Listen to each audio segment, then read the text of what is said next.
Hello friends, artificial intelligence और machine learning की video lecture series में आपका स्वागत है। मैं डॉक्टर अल्पेश दाफड़ा हूं और एआईएमएल की 6th वीडियो क्लास में हम different types of artificial intelligence समझेंगे। तो नाम से शुरुआत करते हैं। टाइप्स का मतलब क्या होता है? टाइप्स का मतलब होता है क्लासिफिकेशन आर्टिफिशियल इंटेलिजेंस का। और हम जानते हैं कि आर्टिफिशियल इंटेलिजेंस साइंस का वो फील्ड है जो ऐसी इंटेलिजेंट मशीन्स बनाने का काम करता है जो इंसानों की तरह सोचती है और काम करती है, जैसे कि विजुअल परसेप्शन, जिसका मतलब है देखकर पहचानना, स्पीच रिकॉग्निशन यानी भाषा को पहचानना, खुद डिसीजंस लेना, भाषा का ट्रांसलेशंस करना एक्सेट्रा। और आर्टिफिशियल इंटेलिजेंस को 3 कैटेगरीज में क्लासिफाई किया जा सकता है। वीक एआई यानी कि कमजोर एआई जो हम अभी यूज करते हैं, स्ट्रॉन्ग एआई यानी कि मजबूत एआई जो एआई का फ्यूचर है, और सुपर इंटेलिजेंट या अति बुद्धिमान एआई जो सिर्फ काल्पनिक है। ठीक है, तो चलिए स्टार्ट करते हैं। पहला है वीक एआई या कमजोर एआई, जिसको नैरो एआई या संकुचित एआई भी कहते हैं। क्यों? क्योंकि इसकी कैपेबिलिटीज या क्षमताओं की रेंज काफी संकुचित है और ये उसके आगे काम नहीं कर सकता। वीक एआई एक ऐसा एआई है जो कोई स्पेसिफिक टास्क के लिए डिजाइन और ट्रेन किया गया है। ये वाले एआई हाईली स्पेशलाइज्ड होते हैं और ये अपने नॉलेज और कैपेबिलिटीज को जनरलाइज नहीं कर सकते हैं, या हम कह सकते हैं कि बाकी के काम नहीं कर सकते हैं। फॉर एग्जांपल, हम वर्चुअल असिस्टेंट्स जैसे कि सीरी और एलेक्सा यूज करते हैं जो रिमाइंडर सेट कर सकते हैं, वेदर अपडेट दे सकते हैं, हमारे लिए कोई म्यूजिक प्ले कर सकते हैं या हमें कोई जोक सुना सकते हैं, मगर ये सारे उनके प्रोग्रामिंग के बाहर का कोई काम नहीं कर सकते। इसीलिए ये संकुचित एआई है या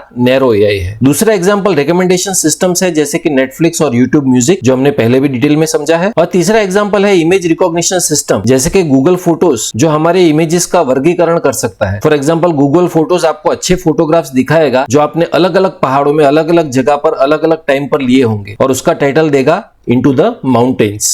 ठीक है, तो इसे वीक एआई कहते हैं जो आजकल हर जगह यूज होता है। दूसरा है स्ट्रॉन्ग एआई या मजबूत एआई, जिसको आर्टिफिशियल जनरल इंटेलिजेंस भी कहते हैं या जनरल एआई भी कहते हैं या व्यापक एआई भी कहते हैं। स्ट्रॉन्ग एआई उसे कहते हैं जिसकी कार्य क्षमता व्यापक होगी या जिसके काम करने की रेंज इंसानों की तरह काफी बड़ी होगी। एग्जांपल्स में कह सकते हैं कि आज के दिन में ऐसा कोई एआई मौजूद नहीं है, हाँ, मगर एआई रिसर्च का ये एक फ्यूचर गोल है। और अगर एग्जाम्पल देना ही हो तो इसका एग्जाम्पल होगा एक जनरलिस्ट रोबोट या एक सामान्यवादी रोबोट। ये एक ऐसा रोबोट होगा जो बहुत सारे काम कर सकेगा, जैसे कि खाना पकाना, साफ सफाई करना, हेल्थ केयर का काम करना, मशीनरी रिपेयर करना या इवन क्रिएटिव काम करना, जैसे कि म्यूजिक कंपोज करना, स्टोरी लिखना एक्सेट्रा। और ये रोबोट टाइम के साथ और सीखता जाएगा। ठीक है, तो इसे कहते हैं स्ट्रॉन्ग एआई। और लास्ट है सुपर इंटेलिजेंट एआई, जिसे सुपर ह्यूमन एआई भी कहते हैं या अति बुद्धिमान एआई भी कहते हैं। ये एक ऐसा एआई होगा जो इंसानों की बुद्धिमत्ता को भी पार कर जाएगा। ये इंसानों से भी अच्छी तरह डिसीजंस ले पाएगा और प्रॉब्लम सॉल्व कर पाएगा, और इंसानों की तरह इन रोबोट्स की कोई लिमिटेशंस नहीं होगी और ये इंसानों से कई गुना आगे होंगे। और एग्जांपल में हम कह सकते हैं कि सुपर इंटेलिजेंट एआई सिर्फ एक हाइपोथेटिकल सिनेरियो है या एक काल्पनिक चीज है, और अगर होगा